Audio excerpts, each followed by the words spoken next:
What if Obi-Wan had cut Maul vertically? What would have happened then? Let's find out. The chrono on Padme's nightstand glowed 0300 hours. Through the half-open blinds, traffic lights striped the ceiling in expanding geometries, narrow where they entered near the windows, fanning wider as they traveled across the room. The apartment's acoustic dampening rendered the city silent. Only the light moved, each passing speeder stretching its particular wavelength through the louvers. Anakin sat against the headboard, the window to his right casting Coruscant's nocturnal traffic across his bare shoulders. Padme lay on her back to his left, one arm claiming the territory of wrinkled synth silk between them. She studied the ceiling while he expounded on some supposed ancient Force user. Though the feral electricity had drawn back like a tide between waves, their skin still bore its calligraphy, those desperate marks left when they'd sought oxygen in each other's flesh. "Anakin, that's ridiculous," Padme said, after he finished explaining the Force legend. His face darkened as he turned from the light, features assuming the configuration of wounded scholarly pride. "The ancient texts don't lie," Anakin stated, as if the archives themselves had possessed his vocal cords. "There used to be a guy who ate planets." Padme rolled onto her right side, head propped on one hand to better see his darkened features. Did he prefer gas giants or rocky worlds? What about seasoning? A dash of asteroid belt? Perhaps some comet garnish? Her voice deployed senatorial sharpness like targeted ordnance. Did he use a napkin the size of a solar sail, Anakin's jaw locked into defensive position. The text explicitly stated his survival depended on planetary consumption. Darth Nihilus required— "Sounds stupid," she interrupted, the word detonating between them. "You're stupid," Anakin shot back. Laughter rippled through her. "Sure, I'm f***ing stupid. I didn't mean it like—" The words died as comprehension hit. "Anakin." She placed a hand on his chest. Speaking at the same moment, understanding bloomed across his features. "I'm joking, stupid." "Yeah, I get it." Irritation drove him to collapse back onto his pillow, staring upward. He stretched his right arm down toward the floor, reaching for his datapad, discarded there earlier when proper device placement had ranked far below certain other priorities. His fingertips brushed against nothing. Rather than shift position or glance down to gauge the distance, he kept his gaze fixed on the ceiling, refusing to look at the blasphemous woman who'd mocked sacred Jedi texts. Growing frustrated, he used the Force to yank whatever lay beneath his fingertips into his palm. The datapad settled into his grip, thankfully not his discarded boot. He brought it above his face, both hands gripping the edges, and thumbed the activation button. The screen bloomed to life, bathing his profile in cool, holographic blue. "You're wrong, though," he said. He existed. The texts confirm it. The display cycled through his recent holonet activity before he navigated to his betting portfolio. 17 different pod racing wagers materialized across 3 systems, pilots he'd studied for months, their racing histories cataloged in his memory like star charts. Padme didn't respond immediately. Instead, she shifted beneath the synth silk, the fabric rippling with her movement. She settled her head beside his on the pillow, turning toward him as her left palm emerged from under the sheet to find his chest, fingers playing across the skin as if reading something written there. Her exhales warmed the curve where his neck met his shoulder. "Still stupid, though," she said. "Evidence exists." His right thumb scrolled through betting algorithms. "Next time we're at the temple, I'll show you the text myself." If you say so."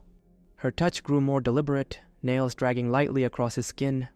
"Well, my sleep's thoroughly ruined. I can think of much better ways to exhaust ourselves than arguing about ancient history." The datapad's glow intensified as he accessed another betting pool. "Listen to a holopod on tropical insects or something if you can't sleep." She observed his focused irritation, the micro-expressions that betrayed genuine frustration at her dismissal of Jedi esoterica. She began angling to rest her head on his chest. Recognizing this particular maneuver from their well-worn repertoire, 5 years of marriage had made them fluent in each other's physical vocabulary. He transferred the datapad entirely to his right hand before her movement even completed, freeing his left arm to curve around her shoulders as she settled against him. "I'd rather listen to another story of yours. Tell me one. So you can call that one stupid too? I promise complete narrative acceptance, dear husband." The words emerged in her old court accent, remnant of her days as Naboo's queen, now deployed among friends to manufacture mock solemnity. "The planet consumer has my full retroactive approval. Share another tale." Despite his best efforts, laughter escaped him. He set the datapad on the nightstand. Both arms now encircled her shoulders, drawing her into a secure embrace. He sorted through his collection of Jedi tales for something suitably impressive. "Fine." This one concerns Maul. You remember him from the occupation? She thought back to that week of chaos. The Sabrak with the elaborate crimson and black dermis modifications, she intoned, still clinging to the court accent. Yes, I recall. The formal delivery cracked Anakin up completely. Recognizing she was derailing any possibility of storytelling, she dropped back to her normal voice. Okay, tell me what happened to him. Right, so get this. His voice pitched higher, with the thrill of sharing insider knowledge. Master Obi-Wan told me himself. He cut Maul straight down the middle all those years ago, top to bottom. And yet, the Sith survived to come after him again. The sound came muffled against his chest, laden with disbelief she kept to herself. 15 years ago on Naboo, deep in the Royal Palace's plasma facility, Master Qui-Gon Jinn couldn't stop laughing at Maul's tattoos. The Zabrak's face paint, all that red and black, struck the Jedi Master as unbearably pretentious. Even with the lightsaber burning through his gut, Qui-Gon kept chuckling at the theatrical modifications. Behind the energy barrier, Obi-Wan waited, measuring distances and calculating his approach. The second that barrier dropped, Maul saw death walking toward him. The Sith tried backing away, but Obi-Wan yanked him forward with the Force, kicked that ridiculous double saber from his grip, and drove a fist into his throat. Then he grabbed Maul's horned head and drove his knee into it. 23 times, Obi-Wan counted. Finally releasing his grip, he watched Maul stagger back, blood streaming from his crushed nose and ruined face, gasping through a damaged windpipe. As Maul's mouth opened, perhaps to beg, perhaps to surrender, Obi-Wan simply ignited his saber and carved a perfect line, from crown to groin. Both halves tumbled into the shaft. Only then did he rush to Qui-Gon, who spent his final breaths declaring Obi-Wan the greatest Jedi to ever live. Years passed, and somehow the left half of Maul survived, pure terror of Obi-Wan anchoring him to life through the dark side. He'd fallen through the shaft's waste disposal system, got processed with the rest of Naboo's refuse, and landed on Lotho Minor, a junkyard planet. Pure dread of Obi-Wan kept his half-corpse functioning. Through the Force and desperation, he built himself a new right side from garbage. His bisected torso now horizontal, metal legs sprouting beneath like a centipede, apparently surviving by absorbing nutrients directly through exposed intestines. Fear made it all possible. Mother Talcin, Maul's mother, sensed his survival through her Night Sister magic, and sent his brother to retrieve him. If overcompensation could blush, it would, at hearing this brother's name, Savage Opress. Though some council members insisted it was pronounced Savage, all sophisticated-like, Anakin knew better. No Sith would pass up the chance to be called Savage. The intimidation factor alone would be irresistible to those dramatic idiots. Savage found the half-Maul festering in Lotho Minor's garbage heaps. After dragging him back to Dathomir, Night Sister magic stabilized what remained. Gone was the horizontal centipede configuration. Post-reconstruction, Maul's left side stood vertical again, reinforced with Dathomirian steel. One leg, one arm, half a torso, half a head, the galaxy's most lethal pogo stick. Against Talcin's wishes, the brothers concocted a plan to lure Obi-Wan, apparently believing that confronting the source of Maul's paralyzing terror might somehow cure him. They torched a Jedi medicinal Lunaweed facility on Raydonia, terrorizing the farmers who tended it, then sent a recorded hologram to the temple where Maul attempted to issue a challenge. His voice shook like a youngling's first lightsaber presentation every time he tried to say, Kenobi. The council reportedly had to replay it 3 times just to understand what he was saying through all the trembling. When word reached him, Obi-Wan departed alone, declaring he'd handle that Sith slime himself. On Raydonia, farmers who'd risen at 4th hour to work the Lunaweed fields continued their morning labor as dawn approached. The system's first rays pierced through the haze, transforming fog into molten gold, same as every morning. But then came the distinctive whine of a Jedi starfighter's engines. They looked up to witness a sight that would become legend. Against the luminous backdrop, a fighter emerged from the Orient mist, and atop it, not inside but standing on the hull itself, a hooded figure, arms folded, cloak streaming behind him like a war banner. Obi-Wan Kenobi approached his destiny balanced on his ship's fuselage, piloting through Force alone, because entering a cockpit would have diminished the mythology. The starfighter touched down on a dirt path that led to the field where Maul had demanded they meet. Obi-Wan, still standing atop the hull where he'd remained throughout the landing, stepped off with the casual grace of someone disembarking from a pleasure yacht. His hood remained drawn, face obscured, as he began his walk along the path toward the distant clearing. Mercenaries emerged from the morning shadows, behind farming equipment, from irrigation ditches, atop storage silos. Professional killers, each attack perfectly timed. He never broke stride. A gesture to the left, 6 necks rotated past their natural limits. A wave to the right, bones shattered like dried stalks, bodies crumpling into the Lunawheat rows. Thermal detonators sailed through the air. He redirected them with a finger's twitch, their wielders consumed by their own ordnance. An entire squadron opened fire from the tree line. He lifted one hand, almost lazily. Their weapons detonated from overheated gas canisters, the forest blazing behind him as he continued forward. By the time he reached the open field, 47 mercenaries lay in his wake, and he hadn't even drawn his lightsaber. He stood in the clearing's center, waiting. Only then did the Zabraks emerge from hiding, cowards for letting others die in their place, fools for not fleeing themselves. They stood before him, massive savage and half Maul, or Hall, as Obi-Wan had taken to calling him, the latter balancing on a single leg. Both clutched red sabers in trembling grips, both quaking with terror. Finally, Obi-Wan pulled back his hood, morning light catching his face like a promise of violence. The Jedi Master drew his lightsaber, contemplated it, then cast it aside. He dropped into an ancient Terras-Cassi stance, beckoning with his left hand. They attacked together. Obi-Wan flowed between their strikes like smoke through fingers, never occupying the space their blades sought. "He's too powerful, brother," Savage screamed, after watching him evade with insulting nonchalance. Maul attempted speech, "Have mercy," but with half a mouth, it emerged garbled, like Yoda gargling Dexter Lecter's greasiest slider special. Obi-Wan's boot introduced itself to Maul's half-face, dropping him instantly. Savage threw down his weapon, collapsed to his knees, begging. But Obi-Wan informed him his last mercy had been spent on Savage's mother the previous evening. The Jedi continued his approach, unhurried, savoring Savage's panic. Savage's eyes darted between his unconscious brother and the advancing death. Desperation overrode terror. He surged to his feet, launching a final hopeless assault. The dismantling began, time seeming to slow. Savage drove his right fist through morning air, droplets of dew scattering from his knuckles like diamonds. Obi-Wan's left forearm intercepted, the impact rippling through muscle and sinew. His right palm drove forward into Savage's shoulder joint, the bone separating with an audible pop. A primal howl tore from Savage's throat, the sound waves visible in the morning mist. Yet even through agony, his left fist followed uselessly. Obi-Wan's hand enveloped it mid-flight, fingers closing like a hydraulic vise. In one fluid motion, he pivoted and heaved, launching the Night Brother up and over his head. The world inverted for Savage, sky becoming ground, ground becoming sky, before his back slammed into the dirt. Through the haze of impact, Savage's eyes focused upward. Obi-Wan stood framed against the burning sunrise, his figure eclipsing the light like an executioner's shadow. Still gripping the captured wrist, Obi-Wan wrenched the arm hard to the right. The violent torque flipped Savage like a caught fish, rolling him onto his stomach. Before the Night Brother could even gasp, Obi-Wan planted his right knee on the back of Savage's left elbow, pinning it to the ground. One sharp pull upward on the wrist, and the joint hinged backward like a broken door.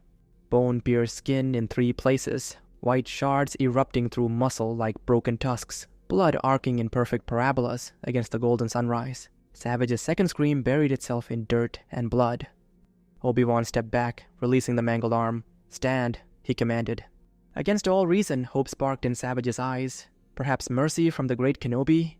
With both arms destroyed, one dangling, one bent backward, the Night Brother struggled to rise using legs alone. His core muscles strained, feet scrambling for purchase in the blood-slicked dirt. It took 3 attempts before he managed to stand. Facing Obi-Wan directly now, he swayed there, a monument to futile hope. Obi-Wan watched the struggle as one might observe an insect righting itself. His right leg swept horizontally from right to left, accelerating through the arc like a plasma blade. The boot struck Savage's left knee first. Cartilage and bone offered no more resistance than morning mist. The leg's momentum carried through without slowing, demolishing the right knee a microsecond later. Both lower legs departed Savage's body in the direction of the kick, spinning like thrown batons, painting crimson helixes through the golden air. Using the Force, Obi-Wan caught the falling torso before it hit ground, suspending the Night Brother vertical. Right arm dangling from his destroyed socket, left arm twisted wrong way at the joint, twin fountains of blood erupting from the stumps where legs had been. Each arterial pulse synchronized with his failing hearts, beating out its final count. "Your mother says hello there," the Jedi Master said. Then, with a spinning heel kick that tore through the neck, he freed Savage's wretched head from his miserable shoulders. The body descended toward the ground, blood mixing with dirt. The head arced through the air until a pack of Ewoks who worked in the plantation caught it, then turned on each other in cannibalistic frenzy over the prize. Maul had stirred at some point during his brother's execution, presumably roused by the screaming, though paralyzed by terror, too cowardly to attempt saving Savage. He'd simply dragged himself through the dirt, reverting to the invertebrate he'd always been. Master Obi-Wan had permitted his escape. Death would have been a kindness. He'd initially kept this decision from the Council, apparently concerned they'd think him too cold. The Council made Obi-Wan a member for saving their herb supply, but Maul hadn't learned. Years later, too frightened for direct confrontation, he sought proxy violence through Mandalorians, those perpetual warriors who'd spend millennia killing each other over ideological differences no outsider could parse. They all wore the same bucket on their heads, yet somehow one buckethead would decide another buckethead's bucket wasn't bucket enough, and off they'd go again. The galaxy's weapons manufacturers had subsisted on Mandalorian infighting alone for generations, quarterly earnings rising and falling with the intensity of whatever doctrinal dispute currently had them shooting each other. This time it was Death Watch, another cluster of armored zealots convinced they alone understood what it meant to wear the sacred bucket. They wanted to attack Sondari for reasons that probably made sense if you'd been dropped on your head enough times to think wearing metal headgear 24 hours a day was reasonable. Maul recognized opportunity in their militant stupidity. Through force manipulation and invasive mind control, he bent these bucket-brained warriors to a singular purpose: kill Duchess Satine and her son Corky, Obi-Wan's beloved and their child. Maul and his Mandalorian forces determined to execute their stratagem without delay, selecting an optimal date for their assault. But Obi-Wan perceived their intentions 7 days in advance. He infiltrated the Duchess's palace in Sundari, Mandalore's capital, alone, warning Satine of the imminent danger and ensuring her evacuation. Against all tactical counsel, he positioned himself on the throne to await his adversaries in solitude. When Death Watch breached the throne room expecting to find Satine, they discovered him instead, one leg crossed over the other, exhibiting profound disinterest. The Mandalorians deployed their arsenal, but Obi-Wan merely gestured. Necks snapped in synchronized waves, bodies collapsing like marionettes, severed from their strings. Then came the development that Obi-Wan found moderately entertaining. Turns out both halves of Maul had survived. The right half, undiscovered by Savage, had festered in a different sector of the planet. After Savage's termination, the left half of Maul had used magic to locate him. The specifics were irrelevant. Here he stood now, incapable of vocalization, retaining only combat functionality, maintaining balance on his single remaining leg. Two half-Mauls, split vertically down the middle, trembling as they stood with sabers ignited, knowing that running wouldn't get them far, not on single legs, not from him. Obi-Wan launched himself from the throne, 30 meters straight up, and landed between them. They attacked with sabers. He let them flail for exactly 73 seconds. Then, one spinning kick broke both their remaining arms in one kick, sending their sabers flying. He grabbed each by their single leg and slammed them into the marble floor repeatedly, using them like battle ropes. Standing over the broken halves, Obi-Wan delivered a speech that would have made the Senate weep: the futility of revenge, the corrosive nature of hatred, the desperate need for spiritual wholeness and illumination, how the dark side consumes itself, how anger becomes its own prison. Both halves of Maul cried, two eyes weeping as they turned to the light side and begged to become Obi-Wan's apprentices. The Mandalorians watching were so moved, they ended millennia of clan warfare on the spot. And that's how Obi-Wan became king of the Mandalorians. Anakin finished the story, watching Padme's face for any reaction. She'd repositioned during the narrative, now sitting cross-legged beside him on the bed while he lay down, her face giving nothing away. The silence stretched. So, Anakin ventured, thinking she was waiting for more of this epic tale. That's why he travels there every few months. Royal duties and teaching the Mauls. Her face remained unchanged. He can't stay too long, though. They start weeping, begging him not to leave. Still nothing.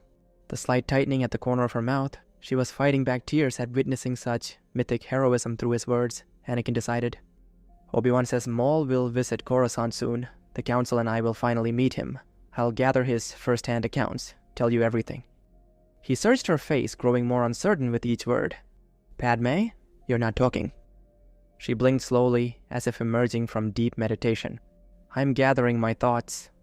The words bought her time. Did that story really happen? Was Obi-Wan now king of Mandalore? She hadn't heard anything of it. Maybe it was just an honorary gesture? Did a Sith survive after getting sliced in half? Or was it all typical Jedi mysticism wrapped in bravado? The Dathomir witches could supposedly raise the dead, Night Sister magic and all that, so perhaps anything was possible. That didn't make it any less absurd. 2 half-Mauls hopping around like lawn ornaments, weeping Mandalorians. The whole thing sounded like something a spice-drunk Hola novelist would invent. But she'd made a promise, and she would keep that promise because she'd do anything for him, just as he would do anything for her. The only way to honor her word without lying was silence about the story itself. They never lied to each other about anything, so she simply wouldn't comment at all. Better to shift to something else entirely. And what better topic than this? Sitting here at 3 a.m, listening to him explain these stories with absolute conviction. She'd never imagined this in her life's trajectory. She'd spent years surrounded by politicians who'd sell their own shadows if the price included committee positions, whose principles spent like cheap tourist steel under the slightest pressure.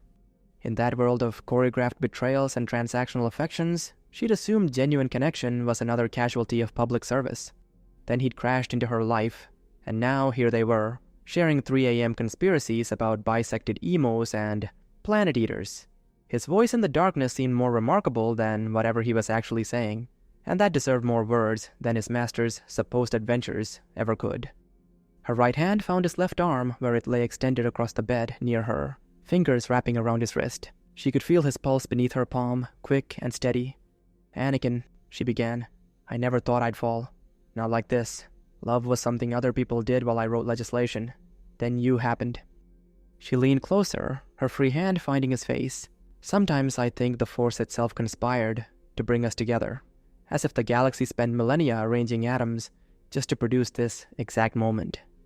She moved again, no longer sitting beside him but suspended above him now, her fingers still wrapped around his wrist where his pulse hammered against her palm. Her hair fell forward, creating a curtain around their faces. The hand that had found his face tightened, fingertips pressing into the sharp line of his jaw. Everything else dissolved. Obi-Wan, the Bucket Warriors, both Mauls, as his attention narrowed entirely to her. She heard his breathing deepen, matching her own, quick and urgent. Through her grip on his wrist, she felt his heartbeat spike, knowing hers answered in kind. His hand rose through that dark cascade, thumb tracing her cheekbone as if committing it to memory. "That's what matters," she murmured against his palm. "Not planet-eating Sith Lords or halflings. Just this, us. The fact that we exist in the same breath of time." The tide that had receded earlier came rushing back, inevitable as gravity. Then came the collision, a mutual lunging that inverted their geography entirely, her spine finding the mattress. For a moment, they just looked at each other, his face above hers now, both of them grinning like absolute maniacs. Words became unnecessary after that. The night demanded a different kind of eloquence. The following morning found the Jedi Council assembled in their tower chamber, engaged in their primary occupation, sitting around doing nothing while looking important to anyone who cared, which was no one. This had become standard procedure in the 2 years since the Clone Wars' conclusion. The conflict had ended through a cascade of fatalities. Aboard the Invisible Hand, Count Dooku had attempted a dramatic flip to engage Obi-Wan and Anakin, only to trip on his own cape mid-rotation. The resulting impact had snapped his neck instantly. Chancellor Palpatine, successfully rescued from that debacle, had met his end moments after returning to his office. Pausing to pose for a commemorative holo, he tumbled down an entire flight of stairs, breaking his neck as well. General Grievous had followed shortly after. For reasons the medical droids couldn't explain, Grievous had lost the will to live following Dooku's death. With their leadership decimated by pratfalls and existential despair, the Separatist movement had imploded. The remaining CIS leaders were swiftly arrested after attempting to backstab one another in the power vacuum. A new chancellor had been elected, and the Republic had stumbled into peace. On the Council Chamber Central Holoprojector, the latest galactic chart topper, Dealer's Got Us Falling in Spice Again, pumped its beat through the chamber. Yoda, who'd queued it up, bobbed along while the other council members split their attention between the performance and their datapads. Morning productivity at its peak. Anakin's thumbs worked furiously across his screen, exchanging messages with Padme about the 20 kilos of spice mysteriously discovered in the executive building. Their speculation about potential owners grew increasingly absurd with each text. Mace consulted his chrono. 11 o'clock. Too early for lunch. He exhaled sharply and leaned back, staring at the ceiling. "What happened to your neck, Anakin?" Obi-Wan's voice drifted over from his right. "Looks like scratches and bite marks. Did you get mauled or something?" He laughed. Anakin's hand flew to his throat, fingers finding the evidence of last night's aggressive negotiations. He'd barely begun formulating a response when the word lodged in his mind. "Mauled?" Anakin asked. "Yes, Anakin, mauled. Quite the damage there." "Speaking of Maul, where is he? You mentioned he'd visit soon." Obi-Wan's face did something complicated. "Ah, well, they're at a temple, meditating. Very intensive spiritual journey. Could take months, years even." Several council members exchanged looks. Ki-Adi-Mundi looked away from the music video, where the singer was now being showered with spice. Which temple exactly? The temple of profound contemplation on Tython. Mace had clearly reached his daily threshold for theatrical nonsense. "Your Maul story gets more creative with each telling, Kenobi. First, you killed him on Raydonia. Then he miraculously appears on Mandalore with his other half, and suddenly the story becomes, oh, I let him crawl away to suffer as half a being. Convenient revision. And where's this royal feast you've been promising us for years, Your Majesty? How dare the Council question my integrity?" Obi-Wan's voice achieved operatic heights. He turned to Anakin with the wounded expression of a loth cat denied treats. "Anakin, look. They doubt me. Can you believe such betrayal?" "Master Obi-Wan wouldn't lie," Anakin insisted. The matter dissolved into uncomfortable silence until Anakin, desperate to redirect, announced, "Masters, did there used to be a guy who could eat planets? I think his name was Darth Nihilus or something. A Sith. I saw the entry in the archives. Padme doesn't believe me." Mace steepled his fingers and began thinking. The council members launched into discussion, debating the possibility as the song continued blasting. The song's final beat faded, and Yoda became aware of the heated discussion around him. More from boredom than scholarly interest, he decided to intervene. "To the archives we should go, and this debate we will." All 12 council members filed toward the turbo lift, Ki-Adi-Mundi already taking bets on whether the Planet Eater was literal or metaphorical. Plo Koon put 10,000 credits on metaphorical, while Shak Ti doubled that on literal. She'd seen stranger things in the Outer Rim. Soon everyone had thrown in absurd amounts, the council splitting perfectly down the middle, 6 betting on metaphorical consumption, 6 convinced this Sith actually ate planets for breakfast. Jocasta Nu located the file on the Sith, though her expression suggested amusement as she handed it over. Anakin dove into the text, confidence evaporating with each paragraph. "The title's metaphorical," Nu explained, savoring the moment. "Designed to attract readers. Had you progressed beyond the heading, you'd have discovered Nihilus sucked in planetary life forces through force drain, not literal planetary consumption." Anakin rested his head on the table with a grunt, realizing Padme had been right. Around him, the other literal believers groaned while the metaphorical camp made satisfied noises. Not about the credits, those were meaningless, but about being right. "So," Yoda began, "suck off whole planets, he did?" His cackling filled the archives. Half the council joined the laughter. The rest shook their heads with varying degrees of disapproval. Mace checked his chrono again. Finally, an acceptable lunch hour. The council headed for their private hangar, boarding a shuttle to the most exclusive restaurant credits could secure, billed to the Republic, naturally. The shuttle navigated Coruscant's lunch hour congestion when Obi-Wan's datapad chimed. He took one look at the screen, then deleted the message with suspicious haste.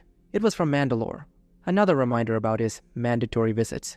The arrangement had been Satine's ultimatum after 14 years of Obi-Wan ignoring Corky's existence: pay child support or make monthly visits. Not that she needed credits, but his father needed to be involved in some capacity.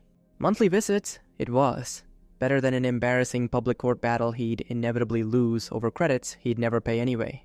That first visit years ago had been pure chaos. He'd told no one his destination, unable to concoct a suitable lie.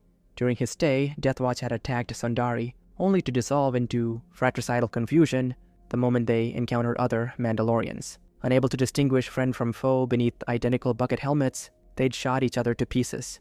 Obi-Wan had spun this debacle into heroism, claiming he'd save Sundari from Maul's two halves. Satine, unwilling to advertise her security's failure, had kept the incident private. The council believed every word, accepting his monthly royal duties, without question. As for what really happened on Raydonia, Obi-Wan had arrived expecting battle but found nothing, just burned wheat fields and silence. He'd searched the open field where Maul had issued the challenge, finding no trace. When he'd contacted Talzin, she'd confirmed without concern, they're definitely dead. Can't sense them anymore. No idea how. She'd reminded him of the protective magics she'd given him earlier. Not that he'd needed them. Such a waste. Their closeness aside, Talzin had no interest in antagonizing the Jedi Order. She couldn't stop Savage and Maul from attacking Obi-Wan, but she wasn't about to let anything happen to him or ruin the witch's relationship with the Order. Not when Temple-affiliated agricultural subsidiaries processed 40% of Outer Rim medicinal herbs through Dathomirian shell companies. The credit laundering practically ran itself. Armed with confirmation of their deaths, but no details, Obi-Wan had crafted his elaborate tale. What he'd never learned was this. The 1.5 Zabraks had lingered too long after torching the Luna weeds and issuing their threat. The concentrated smoke had left them catastrophically impaired when the 20-ton automated harvester arrived. They'd tried ordering it to halt. When it disobeyed their Sith command, they attacked, like any Sith would. The machine, following its programming, had processed them into particularly nutrient-rich fertilizer, like any other organic matter in its collection chamber. The shuttle banked toward the restaurant, council members already debating appetizer selections, while somewhere in the archives, Jocasta Nu updated the Nihilus file with a note. Metaphorical consumption only. See also. Critical reading skills. Importance of. On Theed, within Solana Berry's residence, twin 2-year-olds navigated their birthday celebration. Their parents, as expected, couldn't attend. Duties to the Republic and his peace demanded such sacrifice. Understandable then that they hadn't even called or sent a card, forcing Sola to craft convincing forgeries. Not that the parents could have written real ones anyway. They couldn't even recall their twins' names, having shipped them to Sola 10 minutes after birth. Lumen and Lele, Lake and Lava, Limbo and Lena, Lily and Llama, Laser and Lola, Lava Lamb. The specific designations remained elusive. Then again, who had time to keep track of all this? Besides, it's not like toddlers could hold a conversation anyway. Anakin and Padme had decided they'd meet the twins when they could actually talk. They'd buy them each a Star Destroyer to make up for missing years of watching them stumble about accomplishing nothing.